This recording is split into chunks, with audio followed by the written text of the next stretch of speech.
All right. Hey there. Welcome to another episode of Talking Static. I'm your host, Michael LaRoy. Today, I'm happy to be joined by another Michael Aerni, who's a longtime official Statamic partner.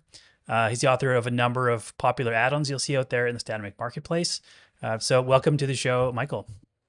Thank you so much for having me. Fun. Yeah, thanks for being here. I'm always excited to meet new people in the community that I've never really had the chance to talk with before. So again, it's nice to have new faces on here, and hopefully all the other people watching and listening will get a sense of who you are and the kind of stuff that you're contributing to the Statamic community. So just pumped that you're here. I'd love to get started. Maybe you could tell me a little bit about yourself, how you got into the Laravel Statamic world. You've got a bunch of stuff out there on your in the marketplace, GitHub, and lots of contributions and stuff. So let's hear a little bit of that history. Yeah, sure. It's not the conventional history. So like a lot of people, when I talk to them or when I introduce myself or like my background, they're kind of like stunned or like in sense of like, oh, I thought like you're a Laravel developer for so many and so many years. But I got into Statamic like when version 2 hit, and I Okay. wasn't a developer at all. So like I hated PHP just because I heard about it and that it's bad. That was back when PHP was version 5, I Okay. think. Yeah. I was always like, oh, that's a bad thing or whatever. But my background is in design. So I studied design, Hmm. worked in a couple of agencies, mostly doing editorial design, so magazine stuff. I still do magazines back there, still one of my clients. But I got into the web dev because I'm a designer, and that's when responsive design got more or started, right? So responsive design started, and was always a problem like working with other agencies that would do like the technical implementation. Hmm. Would never come back the way I wanted it, and so I got into the front end and started to just deliver the front end to them, and they would do the implementation on Drupal or WordPress or whatever. Hmm. And we wanted to take more of those things in-house at the agency I worked. And so I just looked for a system that would be stupid simple for someone that doesn't have any idea what a backend is. So I found Statamic. And super simple. You just need a couple of tags and you can like, you know, get a site up. And then yeah, I just got more into the backend. Just, oh, what's a tag? How can I do my own custom thing? And then I just got interested in it and started doing my own thing. Okay. Well, so that sounds like it was early days. You said it was version 2. Yeah, version 2, yeah. Probably like Okay. 2019 or so, Okay. or Yeah. 2018, around there. So you've been part of the Statamic community for a long time then. Have you been a long time official partner with the partnership program? Yeah, I think since it started, I think it was also 2019 or so. So partner of the first hour. Wow. Okay. Can you mention how you found Statamic in the first place? I mean, of all the CMSs out there, maybe there's probably other options, back then that did something similar. What was it about Sure. Statamic that stood out? I mean, you mentioned before, something stupid easy, but was there anything else that drew you to Statamic specifically? I was just looking for, or I was looking for a CMS that would be stupid simple for someone that doesn't know what a database is. So I was Okay. looking, Yeah. I just started Googling, just like fiddling around and finding I think Gravity it's called, open source flat file CMS. I found Kirby and Hmm. Statamic, those three, and I evaluated them. And Statamic, just I don't know, there was something different about it, something simpler about it. Yeah, and I just started working with it and kind of stuck. And what you were saying before, you're mentioning coming from a design background, like you're a Mhm. designer. Um, does that answer the sort of age old question? Should a designer learn to code? But yeah, definitely, they should. I mean, I'm a techie. I was always a techie. Okay. I got into design because like back then the web wasn't what it is now, right? And so my choice was either design or a boring IT job, learning C# or something like that, or Hmm. like going more into network or something like along those lines. And I was just more into design at that stage. And then the whole front end got more developed the way we know it now, and design got more important. So that's when like it clicked for me. Mm-hmm. Now, are you still working in the agency world, or are you a freelancer working for yourself? What's your setup Yeah, like? both.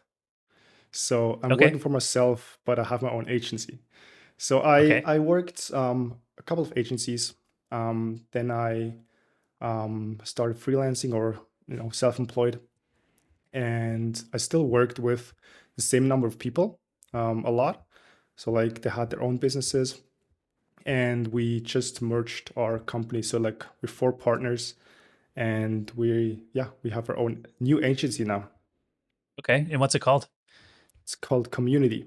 Yeah, it kind of started, like start growing out of the um, co-working aspect of things. So like we were all distributed all over Switzerland, and obviously like community is kind of like the way we want to live. Live in community and that kind of thing. And then it's a fun wordplay because we're a communications agency. So I lead the tech part, and then we have like design parts, strategy, content writing, that kind of thing. And so it's just like fun, comfort communications and unity for like the unity of communication, just like under one roof kind of thing. Yeah. So I was going to ask you, what's your role in there, but you just explained it. So Yeah, right on, yeah, right on. Do you do more than just web stuff? yeah. So I do web stuff. I still do some print work whenever I'm needed.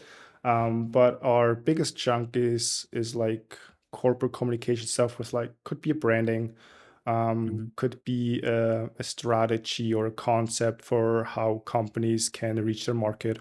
Could be an annual report, could be a magazine, that kind of thing. And now, when it comes to doing websites, is Statamic your sort of default stack? Yeah, only. And I noticed you've got like 10 or so add-ons in the Statamic marketplace. Mhm. Can you tell us about some of those? Like, did those come from client projects, or were those sort of pet projects, something you were interested in doing? Yeah, also both. Actually, my biggest one, or one of the biggest one, the SEO add-on I have, Advanced SEO, Hmm. that actually grew out of a client project because SEO Pro didn't quite cut what they needed. So I Okay. kind of convinced them to hey, we can roll our own thing, but I, still make it my own add-on kind of thing. So they were happy with that. Also, a couple of other add-ons came through client projects. Always a need behind it, for sure. Right. So for your SEO add-on, what was missing from SEO Pro that you needed to customize for that client work? Yeah, mostly proper multi-site handling. Okay. Yeah. Hmm. So that was the most complex part, right? Yeah. Yeah. Yeah. And extensibility as well. In what sense? Just to make it more flexible in the way users can, you have certain settings, for instance, and you might not want to have the setting on one client project because it doesn't make any sense, or you don't want to spam the blueprint for things that are not needed, so you can disable it, that kind of thing. Okay. Yeah. Are there any other the add-ons you'd love to tell us about?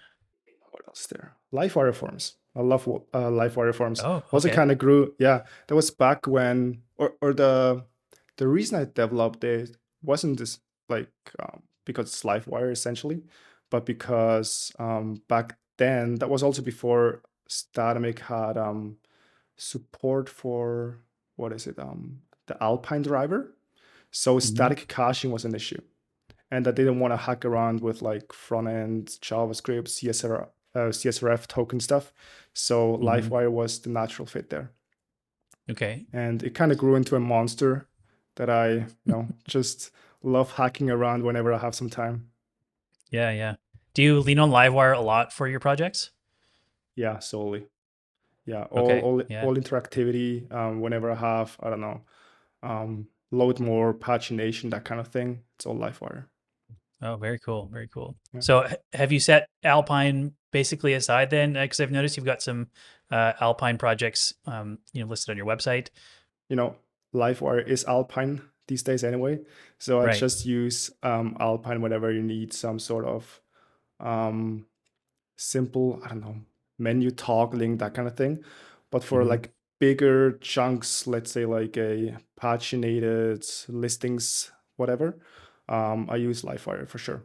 I don't like to, get everything into Alpine and then you have, I don't know, you have cards and you need to have images and then you want to use Glide, but then you can't because it's now in JavaScript and all Hmm. that. Yeah, I just wanted to use all that fancy cool stuff that comes with PHP, with Statamic, with Livewire, and just use that whenever I can. Very nice. Very nice. So Livewire is sort of a recent invention, I guess, in the land of Laravel and Statamic the Mm. last couple of years. How have you seen Statamic evolve since you joined the community? I mean, it's been quite a number of years now. Um, in what ways have you seen maybe the community or the framework itself change? It just got way bigger than what it ever was. Hmm. Way more extensible. I mean, back in Statamic 2, it was just, it wasn't a Laravel package, but it packaged Laravel itself. Right. So you couldn't do a lot of the things that you can do now. Or just like, you would have, there were like a couple of wrappers and things to kind of extend it, but it wasn't as flexible as it is now. So now like you have the full power of Laravel available, and it just because of that, it kind of grew in popularity. Um, and yeah, I mean, for sure, a lot more people know about it these days. I was just on the marketplace the other day, and just the number of add-ons that are on there is like crazy compared to when it started. I remember when the Mm. marketplace didn't even exist. And more recently, version 6 came out. How has that changed things for you in the way that you approach building with Statamic or add-ons? Hasn't changed anything. It mostly just was a nice refresh on the control panel on the backend kind of things. Mhm. But under the hood, everything's the same. So I continue working with what's available. For sure, everything's Vue 3 now, so that's great when you want to extend the backend. Tell me a little bit more about that. Like, in what ways can that new Vue 3 system help you extend things in the back end? It doesn't help me differently than it used to. It's just Vue 3 now. So like, Vue 2 was kind of hard to get like updated packages, dependencies, that kind of thing. But for sure, like what's a lot easier now is the whole UI kit that you have available through Statamic already. So that makes a lot of things like much simpler to quickly whip up a listings page for some custom stuff you want for a client and things like that. And you mentioned earlier your business is exclusively Statamic for your web projects. How do your clients find you? There's a number of developers out there, in the Statamic world who are like wanting to do exclusively Statamic work, and maybe that they're having a hard time um, managing that. How has that worked out for you guys? Yeah, that's a really good question too. Um, Funny, like so before I joined this agency, I had two kind of streams of acquisition. So one was for sure the partners program. So I got Hmm. my biggest projects just through the partners program and referrals. And then the other acquisition channel was the agency that I merged with now. So they just like Hmm. outsourced all their stuff to me. And Switzerland is a little unique compared to like other places like America and stuff, the way that you get to projects. Um, it's mostly just relationships. So Okay. 20 years of relationship building, and then they need something new. And then they come to you because they know you. And they Right. don't really care about the system it's built on. We don't sell the system, we just sell the value behind the system. And Okay. then if someone doesn't want to work with it because, I don't know, their grandma said WordPress is great or something like that, then we just don't work with them. We're like, hey, we're not the right fit because like we look, philosophically, we don't believe in this and that. And we have our clear boundaries. How do you articulate the value proposition for those prospects? Yeah. So most sites that we build, we actually don't pass them on to the client, but we kind of stick with them and we, keep them updated. We put the content in the site. Like, let's say we have some sort of news portal or something, and then we, the client's like, oh, here's the news, and then we update the site for them. So Hmm. most of it is just like we want to have it easy for ourselves. And the client really doesn't care if it's Datamic, if it's anything else, because they never touch it. And for Okay. the few that do, those are the ones that come to me because they want that Statomix specifically. Okay. So Yeah. for those clients, then, are you hosting it for them? Are you using something like Forge or Laravel Cloud? Yes, for sure. I'm doing everything through Ploy as of right now. Oh, okay. Yeah. Mostly hosted on Hetzner, most of them, actually all of them. No, a couple of them on a shared VPS on a Swiss cloud somewhere, but most of it through Hetzner because it's just, you can easily whip up a single server for a single site and don't have like a shared server kind of thing. I'd love to know about some of the other open source work that you do. You've got a few other packages that you list on your website. I think there's one for Spotify. Do you want to tell us a Yeah, little bit about that one? sure. It's a fun project. I was bored at some point because I didn't have any work. And I was like, hey, let's Hmm. build like a fun little, I think it was fiddling with Vue.js for the very first time or something like that. And I wanted to see how, you could integrate with the Laravel backend and how APIs work, that kind of thing. And so it Hmm. was like, I want to build a little music search engine, that kind of thing. So I was looking at Laravel packages for Spotify, found one, it wasn't maintained anymore. So I forked it and it got 200 stars, 209 stars as of today. Holy And I'm not smokes. using it. I'm not using it anymore. Actually, just found someone that wants to maintain it. I still want to keep it under my name and namespace and stuff in case I want to pick up on it in the future.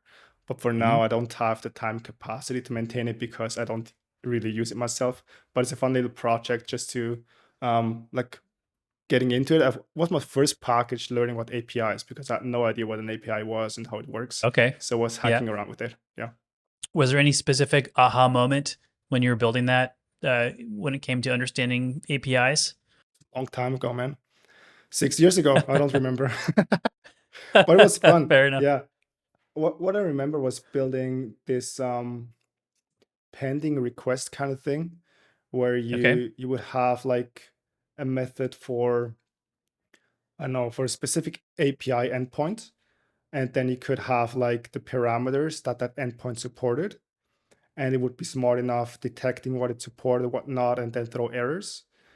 And like before you send the request off. So I wanted to build like this fluent like API builder kind of thing. Okay. Right on. Right on. Another question I have for you is about just what's your development flow like now compared to a few years ago when you were, cranking out some of these add-ons and stuff? Because AI seems to be taking over a lot of the work that we do. Are you noticing that in your day-to-day work? I notice AI because it's all over social media and because I Hmm. use it myself, but it hasn't touched me in the sense of like revenue or anything as of right now. Okay. So I hope it stays that way. Yeah. Switzerland is slow. So like until the clients that we serve pick up on it, I'm gonna be retired. So, we'll see. But it for sure has changed the way I work. In a good way, I would say. I just started fiddling with I think in January or so. And it really helped speed things up, help me learn more. For me, it's mostly a learning tool as well. It's Right. like the way I used to, learn about things. Obviously, you watch videos, read blog posts, and try to find answers on Stack Overflow. Hmm.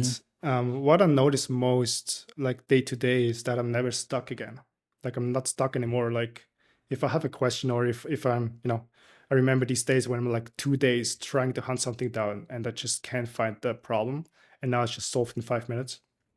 Yeah. Um, but yeah, I just love having AI as a conversational partner, just like, throwing things back and forth. And it's not perfect at all because most of the time I'm just trying to find validation for what I already know is the answer.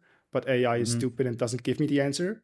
Then it tries to find something else or like gives me another answer and then I mirror it back again and then it lands at the thought I had in the beginning. But it's kind of funny, Right. you know. Yeah. It's funny. I find it.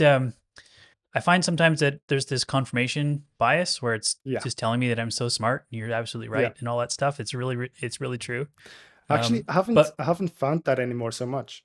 It's more like I find I'm asking AI questions like, it's like these type of questions. Oh, I think this and this is right, comma, no. question mark. Hmm. So these kind of conversations where, I'm talking to you right now and I could ask you a question, hey, what do you think about this solution? Is this the right approach? And AI, sometimes it thinks it's the right approach, sometimes it doesn't. Then you ask the same model again in a different session and it has another answer again. So it's kind of Yeah. can be frustrating, but it gives you a lot of different perspectives on the same code you're writing. Yeah, I find the prompts make a difference too. Like you said, is this a good approach? Yes or no. Um, even just adding in another parameter, like be honest with me. Don't tell me that I'm right or wrong. Just Yeah. give me an objective analysis of this. Mm. Then it will be a little bit more free, I guess, with its Yeah. opinions. Yeah. This is how I've been wrapping up my episodes in this season. I'm curious if you have any sort of unpopular opinions on stuff, whether it's in dev or otherwise, or something that's like a hot take. Take. I'm pretty Swiss, so I'm pretty neutral. Okay. I don't have a lot of I don't have a lot of hot takes. Oh no. My hot take is, and Erin, now Staramic community, Erin can confirm that I Hmm. 100% believe the Swiss power outlet plug is the only one that should exist in the world. Oh, okay. Interesting. For us North Americans, can you explain how it's different from what we experience over here? It's more compact and more designed, I would say. Yours is so Hmm. ugly. And like especially especially like I got so living in Canada, buy a new hair dryer, and then you have like this huge block to plug in, and then you have Hmm. like this huge cable that is very like stiff, and then you have like these red buttons for I don't know what they do, and it's so annoying. And here like the cables they're just thin and they all look the same, and it's just really nice. Yeah, they use the same one in Brazil, so Brazil knows what they're talking about. Okay. Reasons to visit Brazil or Switzerland. Yeah, Awesome. yeah, Very cool. Very cool. Well, thanks for joining me today, Michael. It's been a yeah. pleasure Thank you. getting to know Yeah, you a little bit and hearing about the kind totally. of work that you do and stuff with the Statamic community. And just one more question before we go. Where can people find you online if they're wanting to know more about you, if they want to hire you, that kind of thing? Sure. My website, either my name, so michaelaerni.ch, or on my agency website, community.ch. I'm on Twitter X. I don't use it, but I'm on there. Or just through, I think the best way to contact is through Discord, Statamic Discord. That's where I'm always at. Right on. Right on. Okay. Thanks everyone for watching and listening. Hope you've enjoyed the show today. If don't forget to like and subscribe if you're watching on YouTube, and to leave us a review on your favorite podcast player. And you can learn more about the show at talkingstatamic.com, and you can join the newsletter there. With that, we'll sign off and catch you next time. Yeah, thank you. Bye bye.